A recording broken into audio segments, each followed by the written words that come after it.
Hello Filipinas! It's Megan Pony, and for today's video, pupunta po tayo ng Guimaras via Bacolod City. Kaya tara, rampa tayo!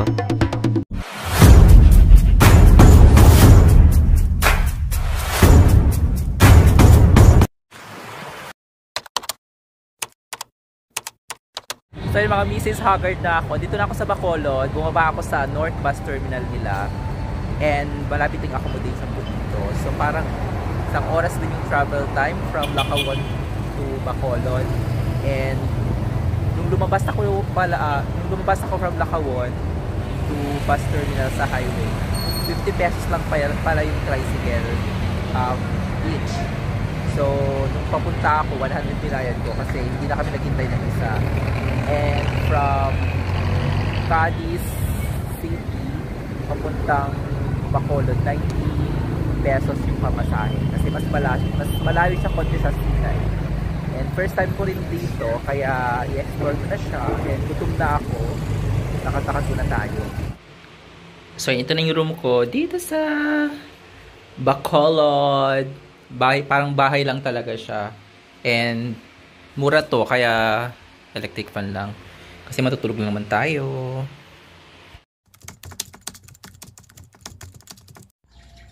Ayan, dito ako nagstay dito sa Bacolod.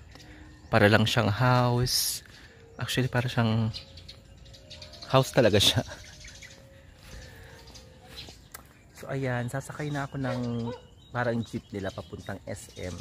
Kasi habulin ko yung 6:30 AM na ferry or Roro papuntang Iloilo.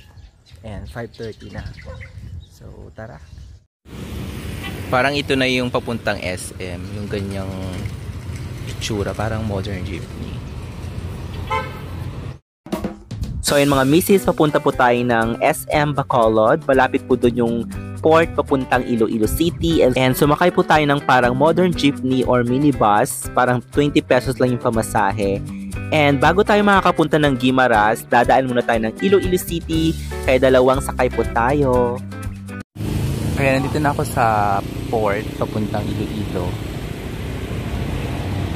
Ayan, meron palang 7 AM. Gusto kong habulin sana yung 6:30. So ayan mga misis, nandito na ako sa port papuntang Iloilo. Sasakay tayo ng fast grab sa nandito ako sa Bacolod to Iloilo.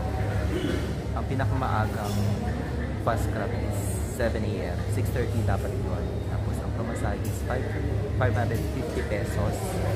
Tapos may terminal fee silang 40 pesos. Ayun, dun tayo sa mas mabilis. Merong isang Roro, or sa kabila merong Roro pero mabagal. Pupunta tayo ng Guimaras. Ayan, ito ata yung fast grab na.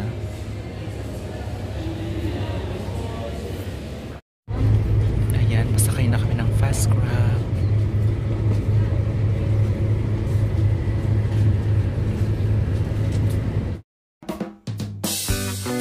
The travel time from Bacolod City to Iloilo City will take at least more or less 2 hours.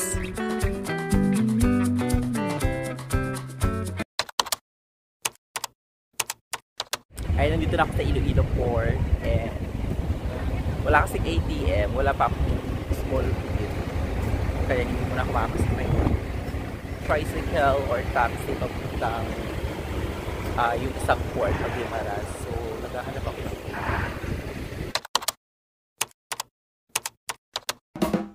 So yun mga misis, from Iloilo City, sumakay po ako ng jeep papuntang City Mall Parola. Doon po yung sakayan papuntang Jordan, Guimaras. Ayan, pasakay na tayo sa ferry papuntang Jordan, Guimaras. Ito na yung ferry.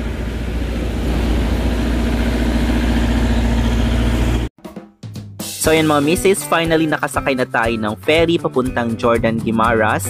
Ang pamasahe is 30 pesos lang. Ang travel time more or less 30 minutes lang. Sobrang bilis lang pala. And meron na pong naghihintay sa akin sa port sa Guimaras. Contact ko po. Siya magtutur sa akin sa Guimaras. And sikat po siya na KMJS na po siya. Ayan, dito na ako sa Guimaras. My number 50 prouding. Dito ako ngayon sa Jordan. And meron akong contact, tutur niya ako. Si Kuya Joel, na-feature na siya sa Jessica Soul. Ayan, palabas na tayo. So yun mga misis, nakarating na po tayo ng Guimaras Island and na-meet ko na po si Kuya Joel ang magtutur sa akin and magtutur kami agad-agad dito sa Guimaras Province. Maraming salamat po. Bungad pa lang po ito ng aking vlog sa Guimaras and marami pa po kong ipapakita sa inyo. Thank you so much. Daghang salamat. Until my next vlog. Bye for now.